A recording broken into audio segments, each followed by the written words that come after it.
રાજકોટમાં ગ્રીનલેન્ડ ચોકડી પાસેના ખેતલા આપા મંદિરમાં રેડ પાડવામાં આવી છે।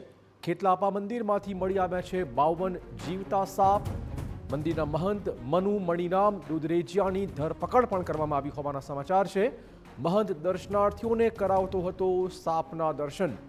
સોશિયલ મીડિયામાં મંદિરને નાગનું ઘર ગણાવી ચૂક્યા છે અને તે રીતે જ આ વિડીયો પોસ્ટ કરાયા હતા। રાજકોટના ગ્રીનલેન્ડ ચોકડી વિસ્તારમાં આવેલું છે આ મંદિર। 100થી વધુ સાપ આ મંદિરમાં રાખવામાં આવ્યાનો દાવો થઈ રહ્યો છે। ખેતલાપા મંદિરનો મહંત મનુ મણિરામ દુધરેજિયા સોશિયલ મીડિયા પર બણગા ફૂંકતો હતો। તે દર્શનાર્થીઓને સાપના દર્શન કરાવતો હતો। મહંત મંદિરને નાગદેવતાનું ઘર ગણાવી લોકોને આકર્ષવા પ્રયત્ન કરતો હતો। આ સમગ્ર વિડીયો સામે આવતા વન વિભાગે તપાસ કરી અને 52 જીવતા સાપ કબજે કરાયા છે। આ સાપને કબજે કરીને ફોરેસ્ટ વિભાગે મંદિરના મહંતની ધરપકડ પણ કરી લીધી છે। વધુ વાત કરવા જોડાશે અમારા સંવાદદાતા મોહિત। શું છે આખો મામલો?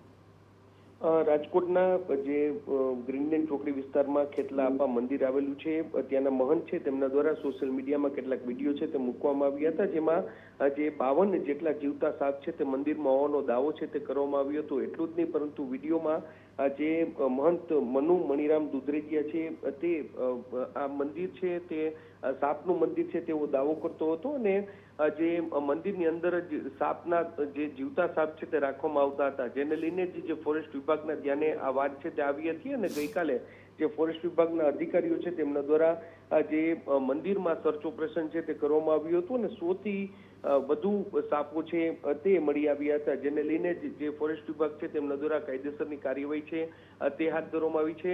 જે પણ સાપ છે તે મળી આવ્યા છે તેમને જંગલ વિસ્તારમાં છોડી દેવામાં આવ્યા છે। એટલું જ નહીં, પરંતુ જે મહંત મનુ મણિરામ દુધરેજિયા છે તેમની પણ ધરપકડ કરી અને કાયદેસરની કાર્યવાહી હાથ ધરી છે।